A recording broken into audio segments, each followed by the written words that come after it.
আমাদের ছাত্রদের কোটা আন্দোলন আমরা দেখেছি, আমরা ধৈর্য ধরেছি, কিন্তু কোটা আন্দোলন হাইজ্যাক হয়ে গেছে। আজকে কোটা আন্দোলনের মধ্য দিয়ে ওই জামাত বিএনপিরা বর্তমান সরকারকে ফেলে দিয়ে তারা রাজাকারদের সরকার গঠন করার জন্য ঘোষণা দিয়েছে। তো আমরা সন্দেহ করতাম যে এর মধ্যে বিএনপি জামাত অংশগ্রহণ করছে, তারা ঢুকে পড়েছে।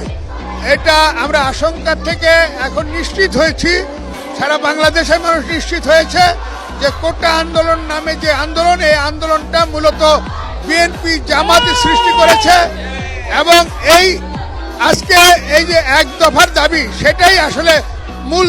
ওরা এটা নিয়েই মাঠে নেমেছে, কোটার জন্য তারা মাঠে নামে নাই।